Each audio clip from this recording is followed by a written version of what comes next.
നമുക്കിവിടെ ആദ്യം പരിശോധിക്കേണ്ടത് ഈ CBI ഈ കേസ് ഏറ്റെടുക്കുമോ എന്നുള്ളതാണ്. CBI എത്തരത്തിലുള്ള കേസുകളൊക്കെയാണ് സാധാരണ ഏറ്റെടുക്കുക എന്നുള്ളതാണ്.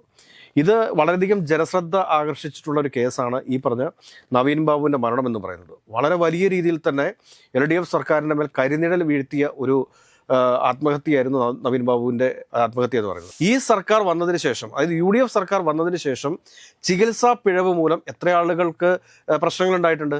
അവർക്കെല്ലാം ജോലി കൊടുക്കാൻ വേണ്ടിയിട്ട് തയ്യാറാവുമോ? അതായത് ഹർഷീനയ്ക്ക് ജോലി ലഭിക്കുന്നു, അതോടൊപ്പം തന്നെ നവീൻ ബാബുവിന് കുടുംബത്തിൽപ്പെട്ട ആശ്രിതർക്ക് ജോലി ലഭിക്കുന്നു എന്ന് പറഞ്ഞതുപോലെ തന്നെ ഇവിടെ കാട്ടാന ആക്രമണത്തിൽ മരിച്ചിട്ടുള്ളത്, വന്യജീവികളുടെ കൊല്ലപ്പെട്ടിട്ടുള്ള ആളുകൾ, ഇവർക്കൊക്കെ നൽകേണ്ടേ? ഈ പറഞ്ഞ മുംബൈ പോലീസിനകത്ത് ഈ തമ്പാക്കു അടിച്ച് നടക്കുന്ന ആളുകളൊക്കെ ഉണ്ട്, മുറുക്കാനും മുറുക്കി തമ്പാക്കു അടിച്ച് നടക്കുന്ന ആളുകൾ ഇഷ്ടംപോലെ ഉണ്ട്. എന്നാൽ കേരളത്തിൽ അങ്ങനെ ഉണ്ടോ? ഇവിടെ നിന്ന് നമ്മൾ തമിഴ്നാട്ടിലേക്ക് ഇറങ്ങിയ 10 രൂപ വരെ കൈക്കൂലി മേടിക്കുന്ന പോലീസുകാരുണ്ട്. നമ്മുടെ കേരളത്തിൽ ആരെങ്കിലും 10 രൂപ കൈക്കൂലി മേടിക്കും, പക്ഷെ 10 രൂപയായിട്ട് അതേമാതിരി നക്കിത്തരത്തിന് നിൽക്കത്തില്ലല്ലോ. ഇവിടെ എല്ലാവരും ഈ സേതുരാമയ്യർ CBI ഇറങ്ങില്ലോ. ഇതിന് ശേഷം പിന്നീട് എല്ലാവർക്കും എല്ലാ കേസിലും CBI വേണം. അതൊരു പൊതുവായിട്ട് നമ്മുടെ സംസ്ഥാനത്ത് മാറിയിട്ടുണ്ട്. അത് നമ്മുടെ കേരള പോലീസിൻ്റെ കോൺഫിഡൻസിനെ തന്നെ ഇല്ലായ്മ ചെയ്യുന്നതിന് തുല്യമല്ലേ? നമസ്കാരം.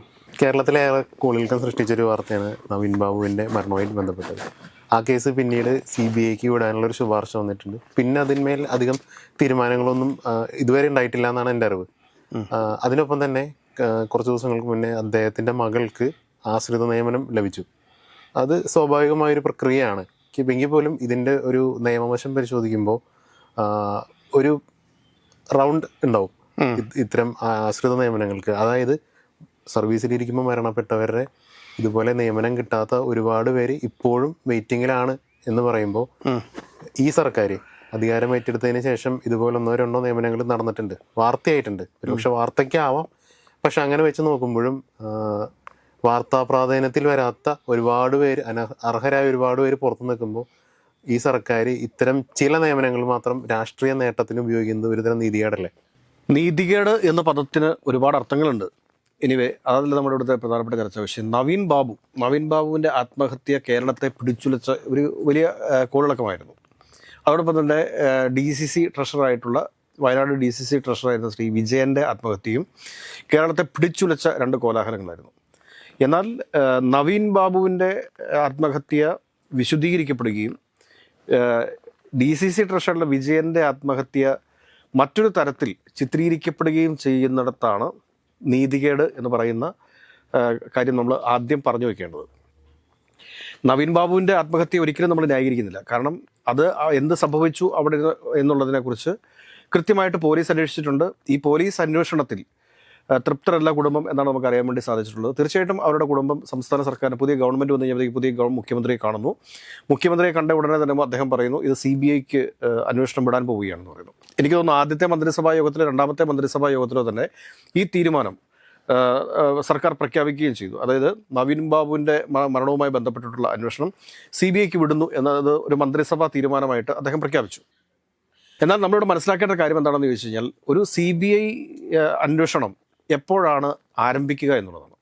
അതോ ഈ സംസ്ഥാന സർക്കാരിൻ്റെ CBI അന്വേഷണ പ്രഖ്യാപനം എന്ന് പറയുന്നത് വെറും ഒരു പ്രഹസനം മാത്രമാണോ എന്നുകൂടി പരിശോധിക്കേണ്ടിയിരിക്കുന്നു. അപ്പോൾ ആ സമയത്ത് ഉയർന്നു വന്ന മറ്റു ചില ചോദ്യങ്ങളാണ്, എന്തുകൊണ്ടാണ് DCC ട്രഷറായിട്ടുള്ള വിജയൻ്റെ മരണം അല്ലെങ്കിൽ ആത്മഹത്യ എന്തുകൊണ്ടാണ് CBIക്ക് വിടാത്തത് എന്നുള്ളൊരു പ്രധാനപ്പെട്ട ചോദ്യമുണ്ട്. അപ്പോൾ അതിന് ഉത്തരവില്ല. നമുക്കിവിടെ ആദ്യം പരിശോധിക്കേണ്ടത് ഈ CBI ഈ കേസ് ഏറ്റെടുക്കുമോ എന്നുള്ളതാണ്. CBI എത്തരത്തിലുള്ള കേസുകളൊക്കെയാണ് സാധാരണ ഏറ്റെടുക്കുക എന്നുള്ളതാണ്. ഇത് വളരെയധികം ജനശ്രദ്ധ ആകർഷിച്ചിട്ടുള്ള ഒരു കേസാണ് ഈ പറഞ്ഞ നവീൻ ബാബുവിൻ്റെ മരണം എന്ന് പറയുന്നത്. വളരെ വലിയ രീതിയിൽ തന്നെ LDF സർക്കാരിൻ്റെ മേൽ കരിനിഴൽ വീഴ്ത്തിയ ഒരു ആത്മഹത്യയായിരുന്നു നവീൻ ബാബുവിൻ്റെ ആത്മഹത്യ എന്ന് പറയുന്നത്. അതിലെ സത്യങ്ങളും അസത്യങ്ങളും എന്താണെന്നുള്ളത് പോലീസ് അന്വേഷിച്ചിട്ടുണ്ട്. അതിൽ തൃപ്തരല്ല കുടുംബം. ഇനി CBI വരട്ടെ, സത്യങ്ങളെല്ലാം പുറത്തു വരട്ടെ, അതിനപ്പുറത്തേക്ക് നമുക്ക് ആ വിഷയത്തിൽ പറയാനില്ല. എങ്കിലും ഈ CBIയുടെ അന്വേഷണവുമായി ബന്ധപ്പെട്ട് ഇപ്പോൾ കേസ് CBIക്ക് കൈമാറുന്നു. കേസ് CBIക്ക് കൈമാറിയതിന് ശേഷം CBI ഈ കേസ് രജിസ്റ്റർ ചെയ്യണം. ഈ CBI കേസ് രജിസ്റ്റർ ചെയ്തതിന് ശേഷം മാത്രമാണ് തുടർന്നുള്ള അന്വേഷണങ്ങൾ, രേഖപരിശോധിക്കൽ, ഇങ്ങനെയൊക്കെയുള്ള ഒരുപാട് പ്രോസസ്സ് ഇതിനകത്ത് വരുന്നുണ്ട്. അപ്പോൾ CBI ഈ കേസ് ഏറ്റെടുക്കുമോ എന്നുള്ളതിനെക്കുറിച്ച് നമുക്ക് അറിഞ്ഞുകൂടാ. ഇപ്പോൾ എനിക്ക് തോന്നുന്നു ഏകദേശം 1 മാസം കഴിയാൻ വേണ്ടി പോകുന്നു ഈ കേസ് CBIക്ക് വിട്ടിട്ട്. CBIക്ക് എന്തെങ്കിലും കത്ത് കൊടുത്തിട്ടുണ്ടോ, ഈ കേസ് ഞങ്ങൾ CBIക്ക് റെഫർ ചെയ്യുന്നു എന്നുള്ള രീതിയിൽ ആഭ്യന്തര മന്ത്രാലയത്തിൽ നിന്ന് ഏതെങ്കിലും തരത്തിലുള്ള ഒരു റെഫറൻസ് CBIയിലേക്ക് പോയിട്ടുണ്ടോ എന്നുള്ളതിനെക്കുറിച്ച് നമുക്ക് വിവരങ്ങളില്ല. അതുകൊണ്ട് തന്നെ അത് കൂടുതലായിട്ട് നമുക്ക് പറയാനും സാധിക്കില്ല. എന്നാലും CBI ഈ കേസ് എടുക്കണമോ വേണ്ടയോ എന്ന് തീരുമാനിച്ചിട്ടില്ല എന്നുള്ളതാണ് യാഥാർത്ഥ്യം. സംസ്ഥാന സർക്കാർ ഈ കേസ് CBIക്ക് റെഫർ ചെയ്തിട്ടുണ്ട്. ഇനി ഒരു പക്ഷേ വേണമെങ്കിൽ കേന്ദ്ര സർക്കാർ ഇത് എടുക്കാതിരിക്കാം.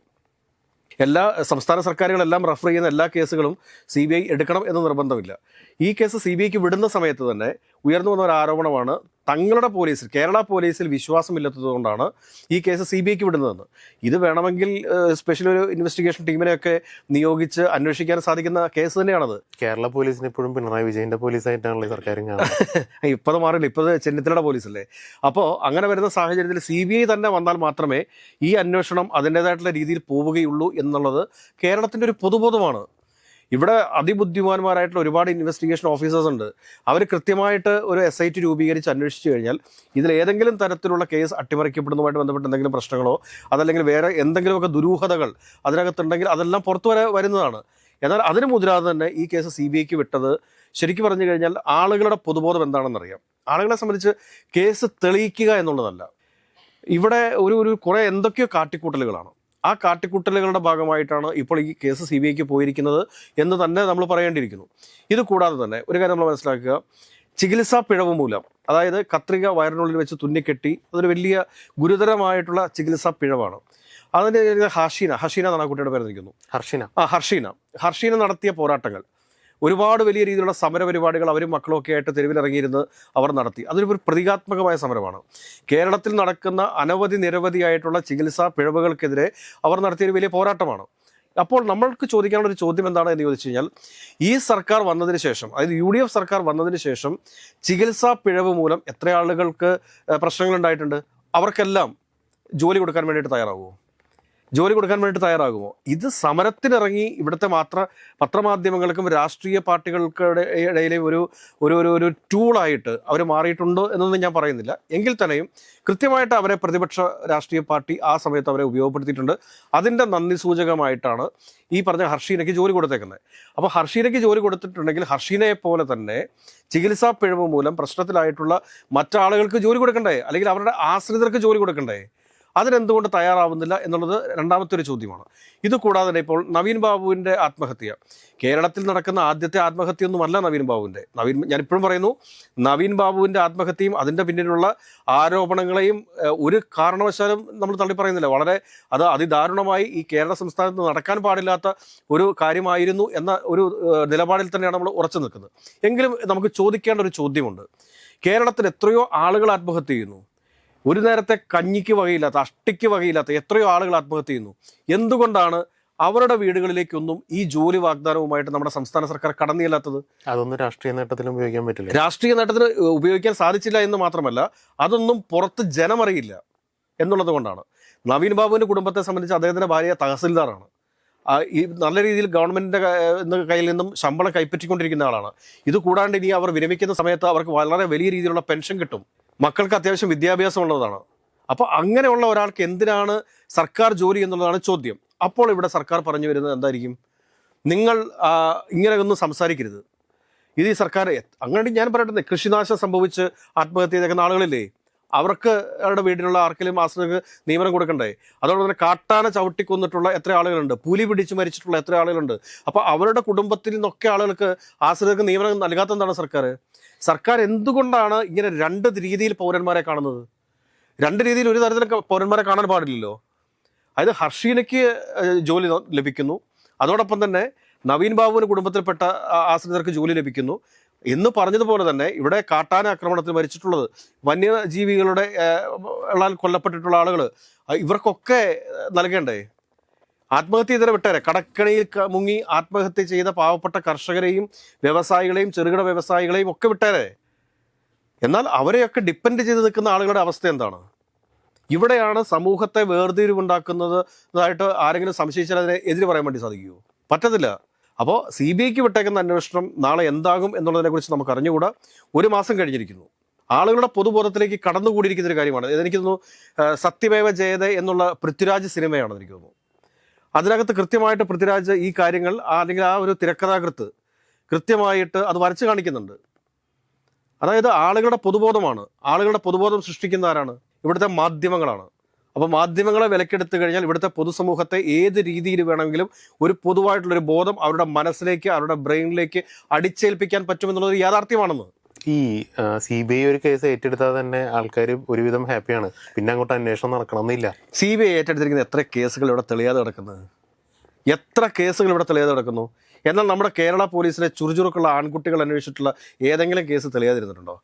കേരള പോലീസ് വിചാരിക്കുകയാണ് ഈ കേസ് തെളിയിക്കണം എന്ന് വിചാരിച്ചാൽ ആ കേസ് തെളിയില്ലേ? നമ്മുടെ കേരള പോലീസ് എന്ന് പറഞ്ഞു കഴിഞ്ഞാൽ മുംബൈ പോലീസും കേരള പോലീസും ഇന്ത്യയിലെ തന്നെ ഏറ്റവും മിടുക്കന്മാരായിട്ടുള്ള ആളുകൾ ഫോഴ്സിലുള്ളൊരു പോലീസാണ്. ഏറ്റവും മിടുക്കന്മാരായിട്ടുള്ള ആളുകൾ. അതിനെ ഒരിക്കലും നമുക്ക് കുറച്ച് കാണിക്കാൻ സാധിക്കത്തില്ല. കാരണം ഇവിടെ നിന്ന് അങ്ങോട്ട് മാറിക്കഴിഞ്ഞാൽ ഈ പറഞ്ഞ മുംബൈ പോലീസിനകത്ത് ഈ തമ്പാക്കു അടിച്ച് നടക്കുന്ന ആളുകളൊക്കെ ഉണ്ട്. മുറുക്കാനും മുറുക്കി തമ്പാക്കു അടിച്ച് നടക്കുന്ന ആളുകൾ ഇഷ്ടംപോലെ ഉണ്ട്. എന്നാൽ കേരളത്തിൽ അങ്ങനെയുണ്ടോ? കേരളത്തിൽ അങ്ങനെയുണ്ടോ? ഇവിടെ നിന്ന് നമ്മൾ തമിഴ്നാട്ടിലേക്ക് ഇറങ്ങിയാൽ 10 രൂപ വരെ കൈക്കൂലി മേടിക്കുന്ന പോലീസുകാരുണ്ട്. നമ്മുടെ കേരളത്തിൽ ആരെങ്കിലും 10 രൂപ കൈക്കൂലി മേടിക്കും. പക്ഷെ 10 രൂപയായിട്ട് അതേമാതിരി നക്കിത്തരത്തിന് നിൽക്കത്തില്ലല്ലോ. അല്ലെങ്കിൽ റോഡ് സൈഡിലിരിക്കുന്ന ആരോടെങ്കിലും തട്ടിപ്പറിക്കാൻ വേണ്ടി പോകുമോ? വഴിയോര കച്ചവടക്കാരെ കൊള്ളടിക്കാൻ വേണ്ടി പോകുമോ? ഇല്ലല്ലോ. കള്ളത്തരങ്ങൾ കാണിക്കുന്നവരെ തൽക്കാലത്തേക്കൊന്ന് ക്ഷമിച്ച് വിടുന്നതിന് എന്തെങ്കിലുമൊക്കെ മേടിച്ചാലായി. അതിനപ്പുറത്തേക്ക് നമ്മുടെ പോലീസ് എന്ന് പറഞ്ഞു കഴിഞ്ഞാൽ കൃത്യമായിട്ട് കേസ് അന്വേഷിച്ച് തെളിയിച്ച് കണ്ടുപിടിക്കണം എന്നുണ്ടെങ്കിൽ മിടുക്കന്മാരാണ് നമ്മുടെ പോലീസ്. പിന്നെ സമൂഹത്തിൻ്റെ പൊതുബോധം, അത് മുഖ്യമന്ത്രിയെ സംബന്ധിച്ച് മുഖ്യമന്ത്രി അത് മാത്രമേ ആലോചിച്ചിട്ടുണ്ടാവുള്ളൂ. കാരണം എന്തിനാണ് ഇനി ഇങ്ങനെ എന്നൊരു ചിന്തിച്ചിട്ടുണ്ടാവും. ആ ചിന്തയിൽ നിന്ന് തന്നെയാണ് പൊതുബോധത്തിനൊരു ഇത് വേണ്ട. CBI വന്നു കഴിഞ്ഞാൽ എന്തോ ഭയങ്കര, ഇവിടെ എല്ലാവരും ഈ സേതുരാമയ്യർ CBI ഇറങ്ങില്ലോ. ഇതിന് ശേഷം പിന്നീട് എല്ലാവർക്കും എല്ലാ കേസിലും CBI വേണം. അതൊരു പൊതുബോധമായിട്ട് നമ്മുടെ സംസ്ഥാനത്ത് മാറിയിട്ടുണ്ട്. അത് നമ്മുടെ കേരള പോലീസിൻ്റെ കോൺഫിഡൻസിനെ തന്നെ ഇല്ലായ്മ ചെയ്യുന്നതിന് തുല്യമല്ലേ? കൃത്യമായിട്ട് ഇല്ലായ്മ ചെയ്യുന്നതിന് തുല്യമല്ലേ? പലപ്പോഴായിട്ട് ചർച്ച ചെയ്തിട്ടുള്ള ഒരു വിഷയമാണ്. ഒരുപാട് പ്രാവശ്യം ചർച്ചയായിട്ടുള്ള വിഷയമാണ്. പക്ഷേ എങ്കിൽ തന്നെയും നവീൻ ബാബു ആത്മഹത്യ ചെയ്തു. അതിൽ വളരെയധികം അതിശക്തമായ ദുഃഖം നമുക്കുണ്ട്, പ്രതിഷേധങ്ങളുണ്ട്. അത് കൃത്യമായിട്ട് തെളിയിക്കപ്പെടേണ്ടതുണ്ട്. ഇതിനോടെല്ലാം യോജിക്കുന്നു. പക്ഷേ ആശ്രിത നിയമനം എന്തുകൊണ്ട് നവീൻ ബാബുവിൻ്റെ കുടുംബത്തിൽ മാത്രം നിൽക്കുന്നു?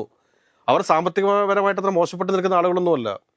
എന്നാൽ മറ്റു പല സ്ഥലങ്ങളിലും ജീവിക്കാൻ നിർവാഹമില്ലാതെ ആത്മഹത്യ ചെയ്തേക്കുന്ന ആളുകളുണ്ട്.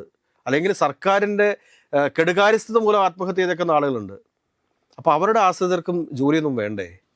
അവരുടെ ആശ്രിതർക്ക് വേണ്ടി ഇവിടെ സംസാരിക്കാനായിട്ട് ആരുമില്ലേ? ഈ ചോദ്യങ്ങൾക്കൊക്കെയുള്ള ഉത്തരം കൂടി സംസ്ഥാന സർക്കാർ തരേണ്ടതുണ്ട് എന്ന് മാത്രമേ ഈ അവസരത്തിൽ പറയാനുള്ളൂ.